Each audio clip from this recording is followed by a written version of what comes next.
भगवान स्वयं इस कथा में बैठते हैं, कथा में ही भगवान मिलते हैं। और इसका उदाहरण विभीषण है।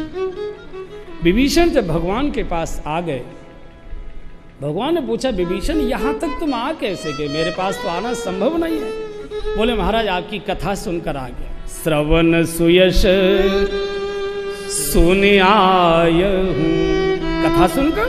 हाँ। कहाँ सुन ली? कि राज्य में? बोले नहीं, लंका में। लंका में? लंका में कौन सुनाने चला गया? बोले श्री हनुमान जी। बहुत सुंदर आपकी कथा सुनाई। तब हनुमंत कही सब राम कथा। तो भगवान ने पूछा, कथा तो सुन ली, पर यहां तक कैसे आ गई? कथा यहां तक कैसे ले आई? विभीषण जी ने कहा, महाराज इतनी सुंदर कथा सुनाई, इतनी सुंदर कथा सुनाई कि कथा सुनते सुनते मेरे मन में ये लालसा पैदा हो गई कि जिसकी कथा इतनी सुंदर है वो स्वयं कितने सुंदर होंगे। जरा एक बार श्याम सुंदर का दर्शन और कर लूं जाकर। कथा ने यहाँ। और भगवान तो कितने सुंदर हैं। आप देखो ना, बिहारी जी के जब फूल बंगले के दर्शन आप करते हो, कितनी मारा मारी होती है, लेकिन मन करता है एक बार एक झांकी का दर्शन हो जाए। क्या भगवान का मोहिनी स्वरूप, एक बार गा लो। फूलों में सज रहे हैं, फूलों में सज रहे हैं श्री वृंदावन बिहारी। फूलों में सज रहे हैं श्री वृंदावन बिहारी।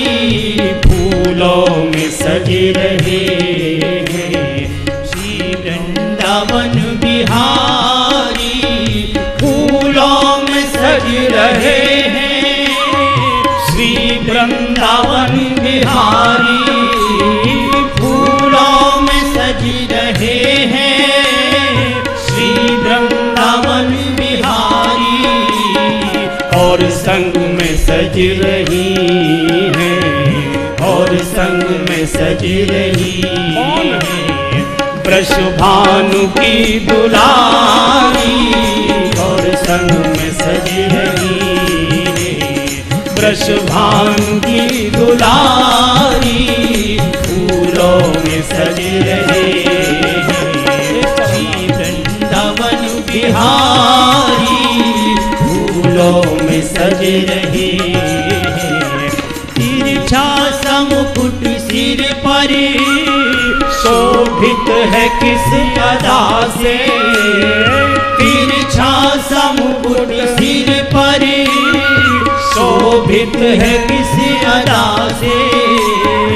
करुणा बरस रही है करुणा भरी निगाह से। करुणा बरस रही है करुणा भरी छटा से। अनमोल बिक रही है, अनमोल बिक रही है। अनमोल बिक रही है, अनमोल बिक रही है। ये मधुर छवि तुम्हारी। अनमोल बिक रही है ये मधुर छवि तुम्हारी।